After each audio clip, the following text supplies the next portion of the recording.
আজ 4th December 2024 রাত 8টার শিয়ালদহ পুরী দুরন্ত এক্সপ্রেস আমাদের গন্তব্যে আজ নিয়ে যাবে। পুরী পৌঁছবে 3:50।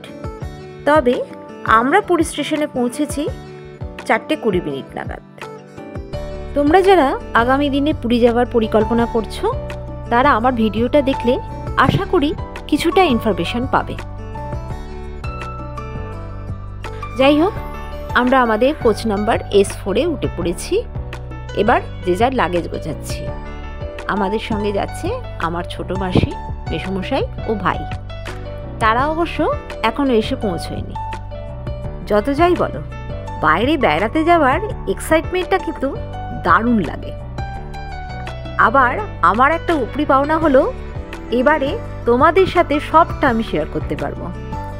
যাই হোক, আমার মাসি, মেসোমশাই সবাই এসে গেছে, যে যার সিটে বসে পড়েছে গুছিয়ে।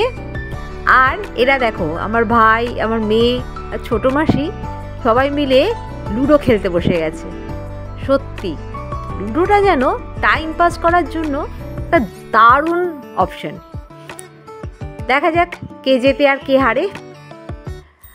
তো খেলা চলছে, কাটাকাটি চলছে।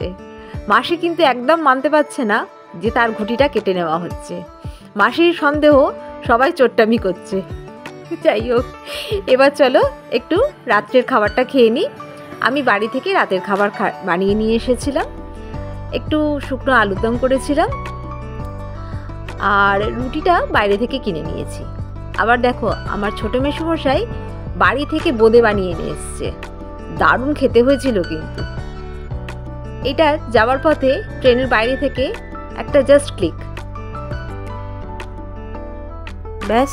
আর কি, এই 4:20 নাগাদ আমরা পুরী এসে পৌঁছলাম। কতক্ষণে মনে হচ্ছে বাইরে যাব, বাইরে গিয়ে একটু চা খাবো, তাহলে এই ঘুমের ভাবটা একটু কমে যাবে।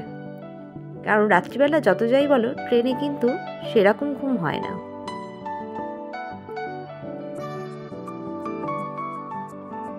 ভাইকে বললাম, চ স্টেশনের বাইরে গিয়ে একটু দেখি চায়ের দোকান আছে কিনা। চা খেয়ে তারপরে অটো ঠিক করে আমরা আমাদের হোটেলে পৌঁছবো।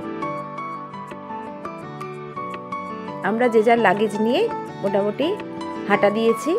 আমাদের কোচটা যেহেতু সামনের দিকে ছিল, তাই অনেকটা আমাদের হাঁটতে হচ্ছে। এই দেখো, পুরী স্টেশনের বাইরে এরকম একটা রেপ্লিকা রাখা আছে। আমরা সবাই পুরী স্টেশনে। আর কি, এবার গরম গরম চায়ে চুমুক দিয়ে অটোর সঙ্গে মোটামুটি দর কষাকষি করে 200 টাকার বিনিময়ে আমরা আমাদের হোটেলের উদ্দেশ্যে যাত্রা শুরু করলাম। মোটামুটি 10 মিনিট পরেই আমরা সি বিচ রোড ধরে ফেলেছি। ডান পাশে সমস্ত বিভিন্ন ধরনের হোটেল রয়েছে আর এধারে রয়েছে সমুদ্রদেব।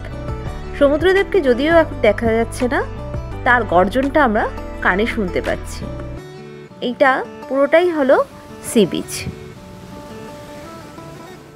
আর যেন তর সইছে না, মনে হচ্ছে কতক্ষণে সমুদ্রদেবের কাছে যাব, তার দর্শন করব।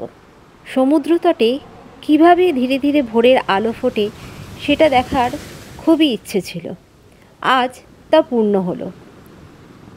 তোমরাও আমার চোখ দিয়ে এই মনোরম দৃশ্য উপলব্ধি করো। তোমাদের যদি কিছুটা আনন্দও আমি দিতে পারি, সেখানেই আমার ভিডিও করা সার্থক। এই দেখো, অটো থেকে নেবেই আমরা বিচে চলে এসেছি। বিচে অনেক লোকজনই আছে, তাই আমরা সাহস করে চলে এলাম বিচে। এখনও রাতের অন্ধকার যায়নি, আলো ফুটতে এখনও বেশ দেরি আছে।